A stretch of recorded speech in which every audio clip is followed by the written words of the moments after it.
साधन में पूर्ण श्रद्धा, विश्वास, सावधानी, संलग्नता और नियम, ये बहुत आवश्यक है। नियमावली न टूटने पावे, बिल्कुल पक्का। आप कुछ वर्षों तक नियम आप पकड़े रहिए, फिर नियम आपको पकड़ लेगा। नियम किसे कहते हैं? शौच, संतोष, तपः, स्वाध्यायेश्वर प्राणिधानानि नियमाः। शौच, संतोष, तप, स्वाध्याय, ईश्वर, प्रणिधान। आपका शरीर पवित्र रहना चाहिए, वस्त्र पवित्र रहने चाहिए।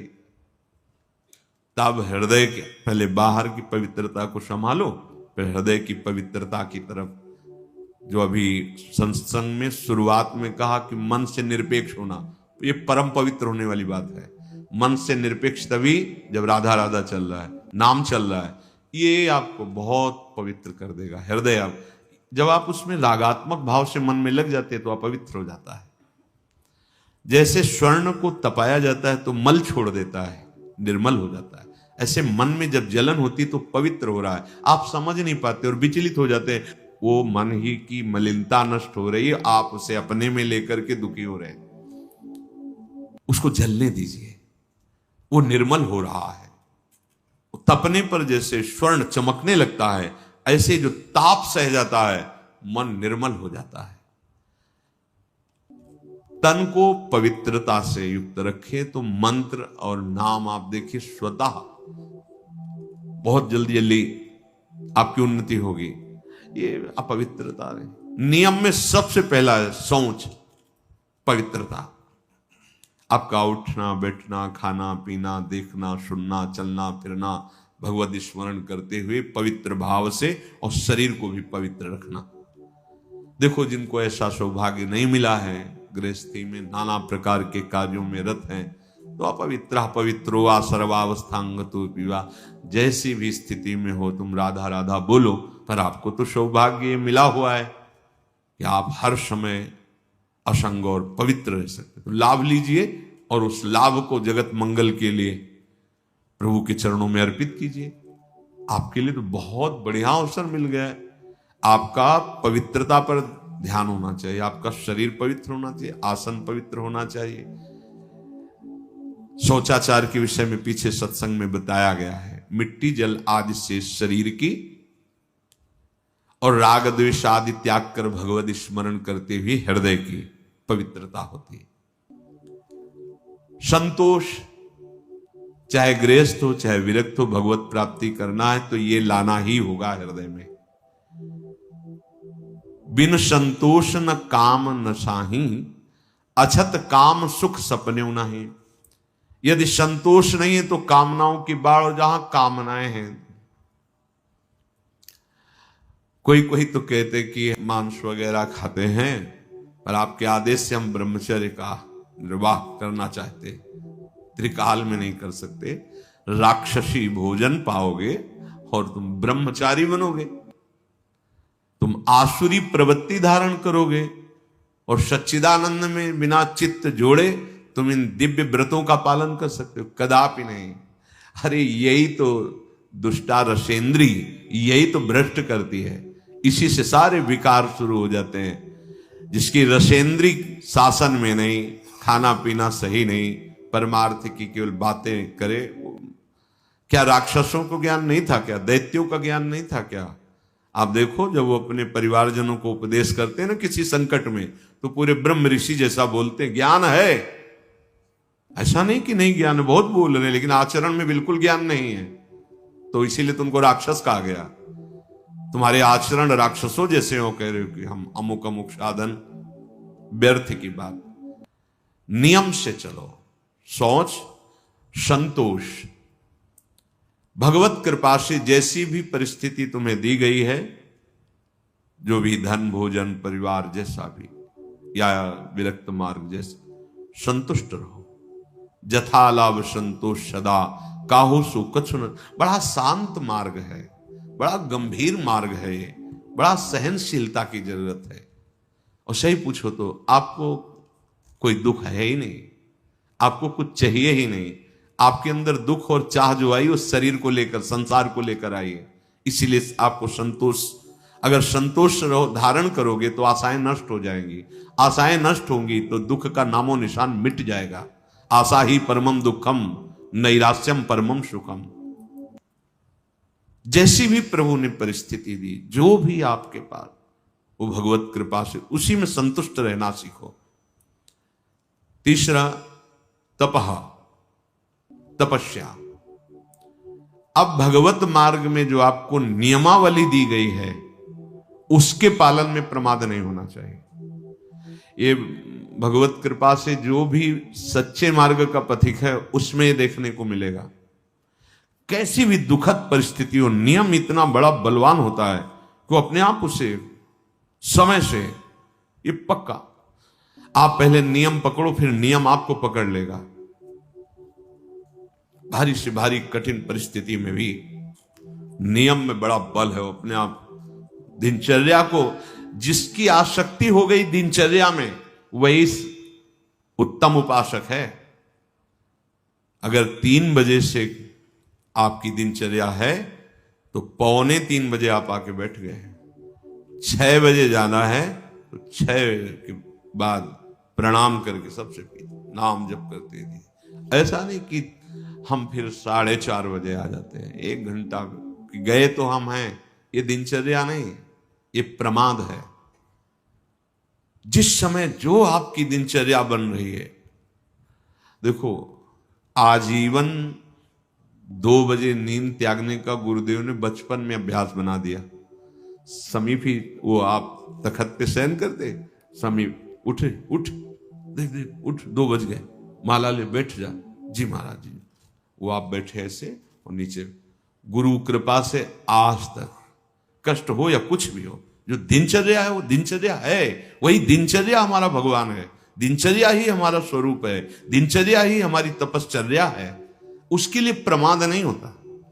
अगर शरीर में जान है तो दिनचर्या में बाधा नहीं पड़। देखो बड़े बड़े सिद्ध महापुरुषों की देखो, श्री सनातन गोस्वामी जी वृंदावन से गिरिराज जी की परिक्रमा रोज लगाने जाते।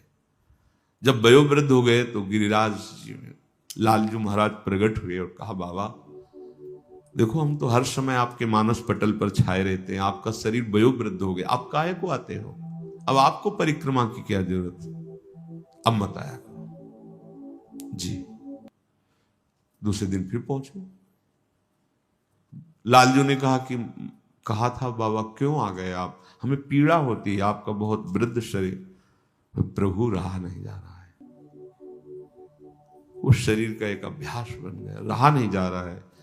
तो वो आज भी श्री राधा दामोदर जी में चरण चिन्ह, गौ का खूर, बंसी, लकुट, ये चिन्ह रख के दिए कि आप वहीं 4 परिक्रमा कर लो, पूरी गिरिराज जी की परिक्रमा का स्वरूप हो जाएगा।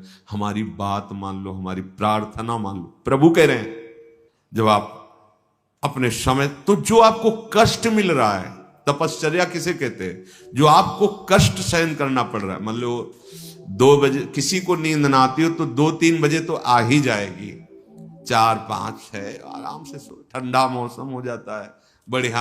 यहाँ 1:30 बजे से शुरू हो गया है। अब जो नींद का समय तो इसमें जा रहा है। अब ये जो कष्ट आपको सहना पड़ रहा है, ये आपकी भारी तपस्या हो रही है, आपके दुष्कृत नष्ट हो रहे हैं रोज का रोज आप। और हम सिद्ध महापुरुषों को देखा है, ये 2 बजे की दिनचर्या बड़े बड़े सिद्धों में देखी। शैनपुर में तो स्वामी श्री मग्नानंद 2 बजे, पूरा परिकर सहित 2 बजे। अरे भगवत प्राप्ति के लिए जीवन मिला, सोने के लिए थोड़ी मिला है। थोड़ी देर विश्राम कर लिया, लग गए दिनचर्या में। जब ज्यादा शिथिलता हुई तो दिन में 1-8 घंटा विश्राम कर लिया। भगवत प्राप्ति करनी है, यहाँ सो के समय थोड़ी गंवाना है, यहाँ भोगों की भूल भुलैया में थोड़ी फंसना है, प्रभु के पास चलना है, अपने स्वरूप में स्थित होना है। तो जो आपको नियम मिला है उसमें, वो नियम ही क्या जिसका निर्वाह न करो, और निर्वाह करने में तो कष्ट मिलता ही है। नियम पूर्वक कोई कार्य किया जाए तो फिर कष्ट कोई परवाह नहीं की जाती है, और कष्ट ना हो तो नियम कैसा। नियम का वही मतलब है कि कितना भी कष्ट आवे, आपका नियम नहीं टूटना चाहिए। साधक की ऐसी दिनचर्या होनी चाहिए इस समय, हाँ इस समय तो सत्संग में होंगे, इस समय तो श्रृंगार में होंगे। पूरी जीवन की दिनचर्या होनी चाहिए।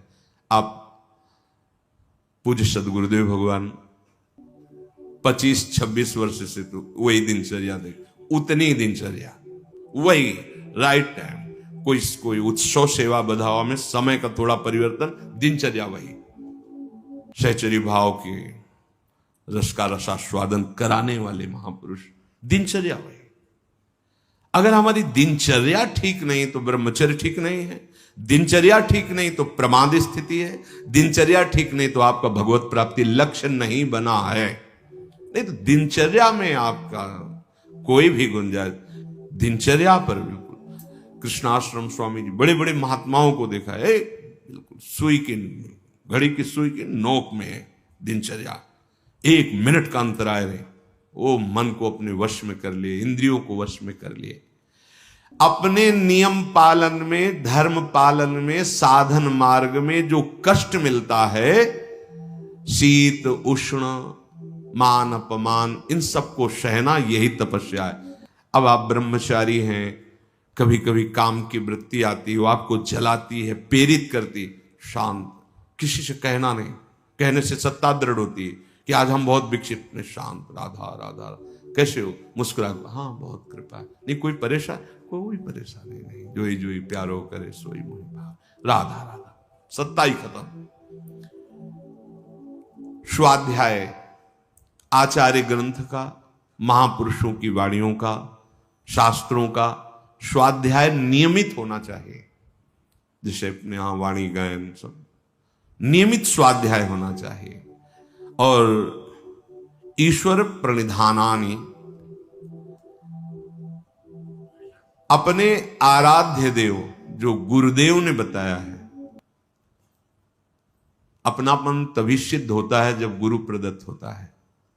अपनी मान्यताएं बदलती रहती हैं, लेकिन गुरु प्रदत्त, जैसे अपने को गुरुदेव भगवान ने दिया कि हमारे आराध्य देव श्री श्यामाजू, और श्यामाजू का सुख श्री लालजू महाराज, लालजू के प्राण श्री लाडली जू, तो लाडली जू के महासुख वर्धन करने के लिए उनके प्राणनाथ श्री लालजू में अद्भुत प्रीति, अद्भुत प्रीति, तद्भावोत्सवता परम भवतु में तत्प्राणनाथ है। हमारी युगल उपासना ऐसी है, गोरे चरणारविंद की ठसक और युगल का उपासन।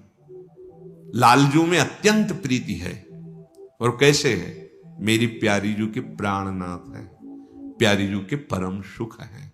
तद्भावोत्सवता परम भवतु में तत्प्राणनाथ, ऐसे श्री श्यामा श्याम की ठसक में हर समय रहना, उनके चिंतन में रहना, अहम उनके दासत्व में समर्पित हो जाना, अपना उनसे अलग कुछ भी न रह पावे, उसे ईश्वर प्रणिधान कहते हैं। शौच संतोष तपा स्वाध्याय ईश्वर प्रणिधानानि नियमाः।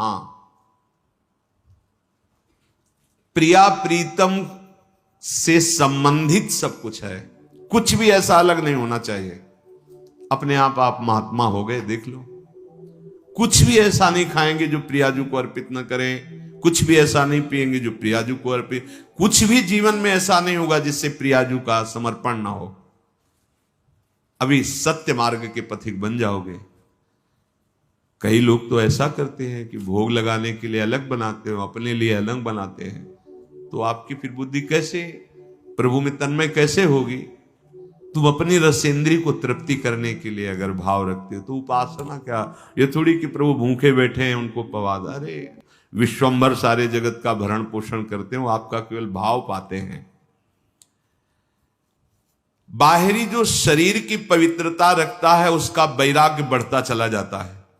ये जितना आप मलिन शरीर रखोगे उतना ही भोगासक्ति बढ़ेगी, शरीरासक्ति बढ़ेगी। बाहरी इस नियम, शौच रूपी नियम का पालन करने से शरीर पर राग रहित वृत्ति हो जाती है, वैराग्य हो जाती है, शरीर का रहस्य प्रकट हो जाता है। मैं नहीं हूं, पवित्र शरीर रखने से नहीं, टिकाऊ नहीं, इससे राग खत्म हो जाता है। और अंतर से पवित्रता रखने से मन प्रसन्न रहता है, बुद्धि एकाग्र रहती, इंद्रियां निर्विषय हो जाती हैं और उसे आत्मबोध प्राप्त करने की योग्यता आ जाती है। बहुत सुंदर बात है। और संतोष धारण करने से समस्त सुख सामग्रियां उसके अनुकूल हो जाती हैं। रात से देखो, कामना करने से भटकना पड़ेगा और संतोष धारण कर लो तो सारे सुख वैभव आपके समीप आ जाएंगे। संतोष की सिद्धि यही है। और जो अपने मार्ग में चलने वाले कष्ट को सहता रहता है, तप उससे अणिमा लघिमा महिमा दूरदर्शन दूर श्रवण की सिद्धियां अपने आप प्राप्त हो जाती है। ये कोई इस बात में नरेक में इतना कष्ट सह रहा हूं, इसका मतलब क्या? वो बड़ा सुखी हो रहा है। ये हम अंदर की बात बता रहे हैं, बहुत ध्यान से समझना। अगर आप कुछ मिनट भजन कर लिए, कुछ मिनट पाठ कर लिए, ठाकुर सेवा कर लिए, कोई परेशानी आपको नहीं। और अगर आपने सोच लिया है कि निर्विषय होकर भगवत प्रेम में डूबेंगे या मोक्ष पद प्राप्त करेंगे, अब होश में रहना। भगवत प्राप्ति के लिए अभी सब ये दुश्मन बिल्कुल तैनात हो जाए। अच्छा, निकलना चाहता है। अब एक एक आपके अब सहनशील आशय उदार धीरज सहित विवेकी अब युद्ध प्रारंभ होने जा रहा है। उनके लिए युद्ध थोड़ी होता है। 2-4 माला की आरती पूजा, खाए पिए, मौज मस्ती, फिल्म देख रहे हैं, सब बैलेंस बन के चल रहा है। मन काय को मन जान रहा है। तुम्हारे अंदर चाह ही नहीं पैदा हो सकती भगवत प्राप्ति की। भोगेश्वर प्रसक्ता नाम, जहां भोग में आ सकती है, चित्त का अपहरण है भोगों में। 2-4 माला बढ़िया है, प्रायः ऐसा ही भजन अच्छा लगता है। लेकिन निर्विषय होकर कष्ट सहते हुए नियमावली का पालन करते हुए भजन, ये उसको कह रहे, ये भागवतिक सिद्धियां हैं। अणिमा लघिमा महिमा गरिमा दूरदर्शन दूर श्रवणेन्द्री, ये सब सिद्धियां उसका वर्ण कर लेती हैं। जो ये अपने मार्ग में अपनी दिनचर्या में बिल्कुल फर्क नहीं डालता और सहन करता हुआ किसी से कुछ नहीं कहता, आगे बढ़ता रहता है। भगवान बड़े कृपालु हैं। अगर आप इन बातों को मान लेंगे तो कृपा करके आपकी जलन शांत कर देंगे। समय का इंतजार करो, बहुत आनंद देंगे।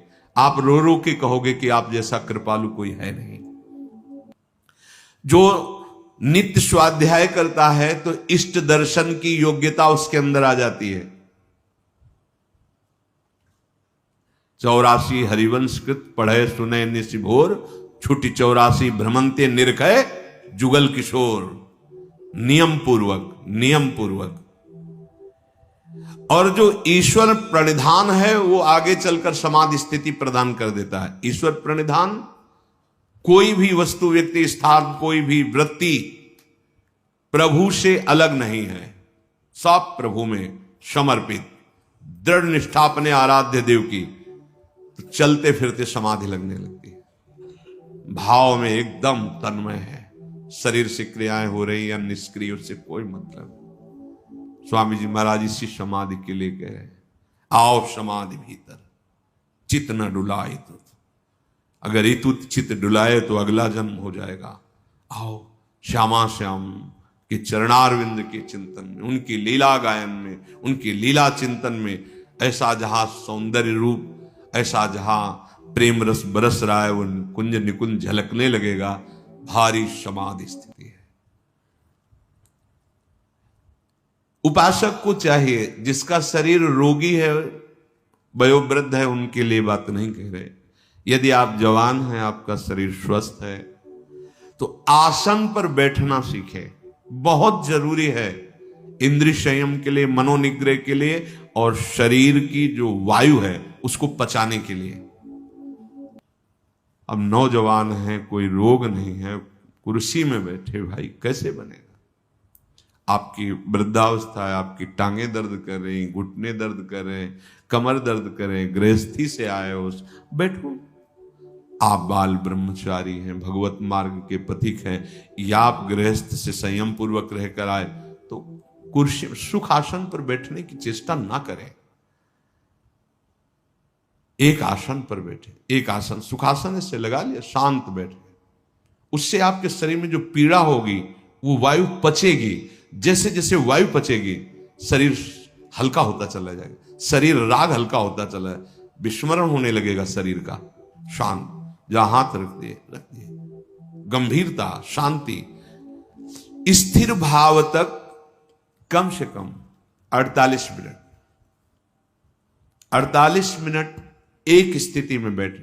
अरे सर, कई कई घंटे का पद्मासन या सिद्धासन, 30 मिनट के बाद कष्ट शुरू हुआ, हर नस नाड़ी पीड़ा को, मैं शरीर नहीं हूं, ये भ्रम है, ये कष्ट नहीं, ये भ्रम है। थोड़ी देर बाद शून्य, शून्य के बाद शांत, अब बैठे रहो आराम से। पर वो समय क्रॉस करना जो बहुत कष्टप्रद, यही तो है सब इंद्रियों को अधीन कर लेना। शांत, हर नस नाड़ी शुद्ध वायु, जो वायु दोष पैदा करने वाली, वो भस्म हो जाती है उससे। कब आपकी वृत्ति संभलेगी? यही तो समय। अगर आप सत्संग में बैठे हो, लगाया आसन और बैठ गए शांत, या तो वक्ता की तरफ दृष्टि या नासाग्र दृष्टि। ये इस समय जो अपना सत्संग होता है, ये आंख मूंद के सुनने वाला नहीं है। आंख मूंद के तो फिर नींद आ सकती है, आलस्य आ सकती है। या तो नासाग्र दृष्टि और या तो वक्ता की तरफ एकाग्र दृष्टि। शांत, आपका शरीर स्वस्थ है, आप जवान हैं। आसन बहुत आवश्यक है, बहुत आवश्यक है। आपका शरीर स्वस्थ है, आपका भोजन कम हो जाएगा आसन में बैठने पर, क्योंकि डरोगे। अगर अधिक भोजन पा लिया तो आसन में नहीं बैठ पाओगे, पेट बड़ा हो गया तो आसन में बैठ पाओगे नहीं। उचित आहार, अपने आप सब ठीक होने लगेगा। आसन, हम कहते हैं ना पद्मासन लगाओ ना सिद्धासन लगाओ, तो ऐसी पलथी अलथी पलथी, जैसे पलथी मार के बस अब ऐसे रख दिया हाथ, वैसे शांत बैठे सुन रहे। अब दर्द हो रहा है तो चुपचाप नाम जप करते हुए अपने मन को लगाने की चेष्टा करो। सत्संग में नाम को चुपचाप सहो, सहते सहते अभ्यास हो जाएगा। अभ्यास हो गया तो भजन में डूबने का अवसर आने लगेगा।